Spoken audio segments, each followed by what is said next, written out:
Salut, te voici actuellement sur la chaîne YouTube Snapstar. Sur cette chaîne, tu retrouveras tous les plus gros clashs de Snapchat et tous les plus gros buzz du moment. Surtout, n'hésite pas à t'abonner tout en activant la cloche des notifications pour ne rien rater du contenu exclusif de cette chaîne. Et oui, sur cette chaîne, tu retrouveras du contenu qui n'est disponible nulle part ailleurs. Sur ce, je te laisse avec la vidéo. Bon visionnage. Comme vous avez pu le remarquer en regardant la miniature et le titre de cette vidéo, aujourd'hui nous allons essentiellement parler de Mila Jasmine et de Sarah Frézou. Vous devez certainement tous les connaître, Sarah et Mila, ce sont deux candidates emblématiques de la télé-réalité française. Comme vous le savez, il y a quelques heures, Sarah a accusé Mila d'arnaquer ses abonnés avec ses placements de produits. Dans cette vidéo, la jolie brune a enfin décidé de lui répondre et elle n'a pas du tout mâché ses mots. En effet, Mila pense clairement que c'est une injustice parce qu'elle n'a rien fait. Je vous laisse sans plus tarder avec toutes ces explications et n'oubliez pas que vous pouvez soutenir cette chaîne, le lien est en description de cette vidéo.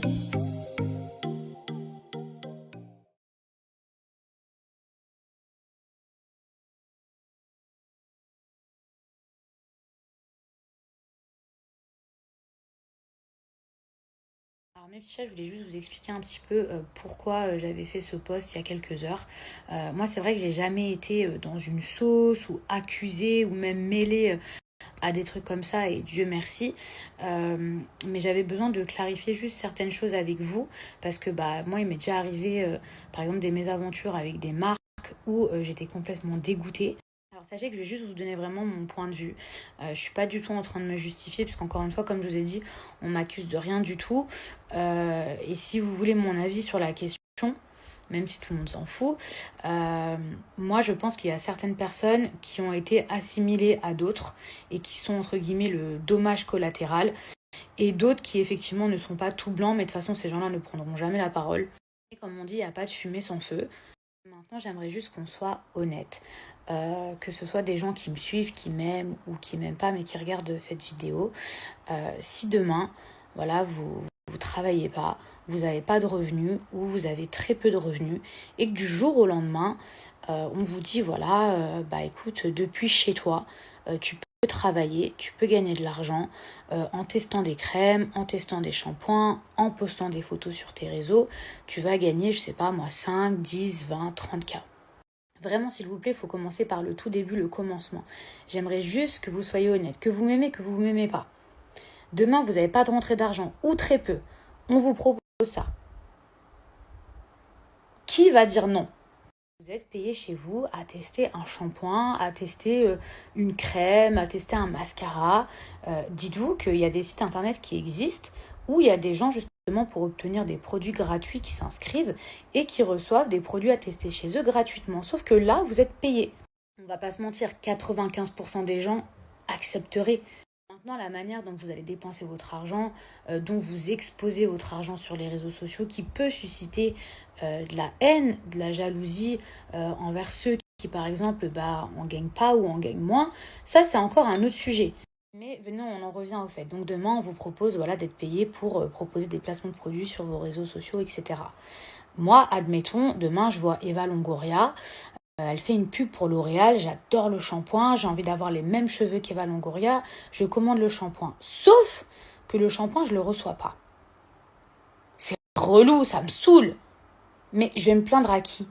Je vais pas aller écrire à Eva Longoria, je vais me plaindre à la marque. Encore un autre exemple, parce que là, je suis sûre que même vous vous dites, ouais, c'est logique en fait. Moi, j'ai déjà vu, une coque de téléphone que vous pouvez customiser et tout. Je l'ai commandé il y a 3 mois. 3 mois, ça vient de Londres et tout. Je me suis dit, oh, trop lourd, on peut la customiser et tout. Je l'ai vu sur une influenceuse. Je vous dis la vérité, l'influenceuse, je sais même plus qui c'est. Je me rappelle juste du site où j'ai passé commande, où j'ai reçu un email. Sauf que ça fait 3 mois, j'ai jamais reçu ma coque. Et en plus, j'avais pris 2 coques de téléphone, de trucs et tout. J'ai jamais rien reçu. Aujourd'hui, je relance qui? La marque, pas l'influenceuse. Maintenant, si vous savez que vous allez promotionner une marque qui n'envoie pas les colis, ou si vous-même, vous avez une marque, vous n'envoyez pas les colis, à ce moment-là, oui, effectivement, vous êtes un voleur. Si moi, je promotionne une marque et que derrière, elle n'envoie pas les colis, c'est pas de ma faute à moi, c'est de la faute de la marque. Mais après, vous allez me dire, ouais, ok, mais dans ce cas-là, ça veut dire que tes placements, ils sont pas contrôlés, etc. Attendez, j'y viens. Vous savez, influenceur, c'est un nouveau métier. Donc, il y a des gens qui sont honnêtes et il y en a d'autres qui ne le sont pas, malheureusement. Et en général, quand il y a un nouveau business, eh ben, ça profite à beaucoup d'arnaqueurs. Soit un placement qui a été fait par mon agence ou pas par mon agence. Parce que moi, j'ai déjà accepté des posts où il y avait 400 000 abonnés, où je me dis, waouh, la marque, elle est connue et tout. Genre, c'est sûr qu'ils sont carrés. Pareil du côté de mon agence qui vérifie le cabis, la société, le site internet, etc. Tout est en ordre, tout est en règle. Ok, deal, on peut faire le placement. Mais il y a un truc que vous ne pouvez pas vérifier. C'est l'honnêteté de la marque. L'honnêteté de la marque, c'est quoi? C'est de savoir que le mec dans son hangar, il va venir mettre le produit dans son colis, il va vous l'envoyer. Ça, c'est un truc, même sous contrat, même sur papier, ça, c'est un truc que vous ne pouvez pas vérifier. Imaginez demain, vous faites un placement de produit, ça a été vérifié par le service juridique, il y a un contrat, etc. Mais le mec, il décide de ne pas envoyer le colis au client. Aussi, je suis victime. On a utilisé mon image pour escroquer ma communauté. Mais vous imaginez comment c'est horrible pour un influenceur. C'est-à-dire que nous, notre communauté, c'est tout. C'est-à-dire qu'en partie, on leur doit tout. Ça veut dire que perdre la confiance de sa communauté, mais il n'y a rien de pire. Je sais que la plupart des gens, ils vont se dire, ouais, bon, bah, c'est pas de la faute de Mila, c'est de la faute de la marque. Mais indirectement, il y a des gens, ça va les refroidir. Ils auront plus envie de repasser commande avec mes placements parce qu'ils vont se dire, ouais, avec elle, c'est 1 fois sur 2 qu'on les reçoit. Et ça, c'est le pire. Parce que la plus grosse perdante, au final, c'est moi. Moi, je touche du bois, puisque franchement, en 6 ans, ça m'est peut-être arrivé 2 fois. Mais je vous jure, quand ça vous arrive, comment vous êtes dégoûtés. Regardez, aujourd'hui, je fais beaucoup moins de placements de produits. Il n'y a pas moins de marques, hein. Mais c'est parce qu'aujourd'hui, je veux faire un tri. Je veux travailler qu'avec des gens de qualité, qu'avec des marques de qualité, qu'avec des marques sûres. Je vous dis pas que je veux travailler qu'avec des marques de luxe. Non, je veux travailler avec des gens honnêtes. En fait, le problème, c'est qu'il y a eu tellement de marques malhonnêtes. Il y a eu tellement d'influenceurs qui ont accepté tout et n'importe quoi. Et encore une fois, attention, je défends personne. Il y en avait certains qui ne savaient pas du tout que c'était des arnaques. Et aujourd'hui, tout le monde paye les pots cassés. Par contre, ceux qui savaient, vous allez en enfer. Le fait que ce soit un nouveau métier, même si ça a ouvert plein de portes et plein de belles choses, malheureusement, il y a aussi des gens qui essayent de profiter de ce système, de ces failles. Aujourd'hui, mes petits chats, moi, je préfère travailler avec des marques où je suis 100% sûre, des marques qualitatives.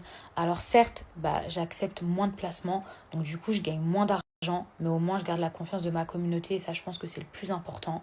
En revanche, même si pour moi, tout semble sûr, comme je vous ai dit, vous ne pourrez jamais enlever ce 1% où vous ne savez pas si la marque derrière, elle mettra le produit dans le colis. Donc voilà, j'espère que ça éclaircira un petit peu certains points et certaines choses, certaines questions que les gens se posent. Mais en tout cas, moi, ça ne m'intéresse pas de poster pour des marques qui n'envoient pas leur colis. Voilà, si c'est pour avoir 1 000 € en plus et après perdre ma communauté, ça ne m'intéresse absolument pas. Et un dernier point. Je sais, moi, c'est tout ou rien. Soit je parle jamais dans mes stories, soit je parle pendant des heures.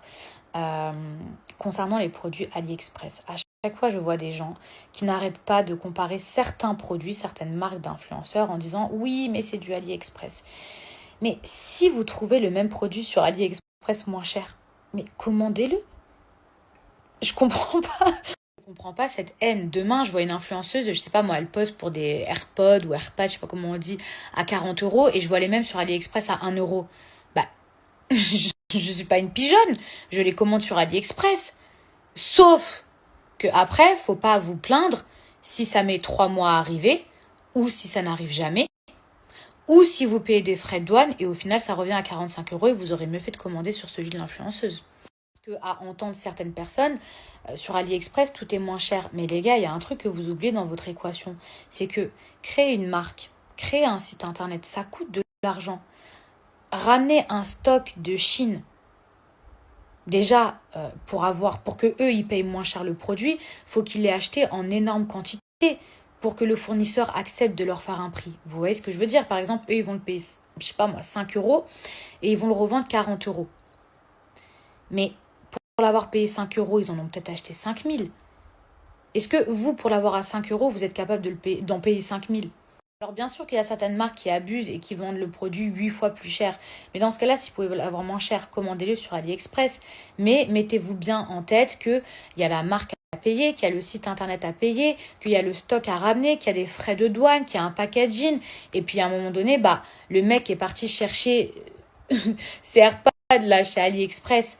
Faut bien qu'il se prenne une marge, faut bien qu'il mange. Il fait pas ça gratuitement pour vous faire plaisir, pour que ça mette que 2 jours à arriver au lieu de 3 mois.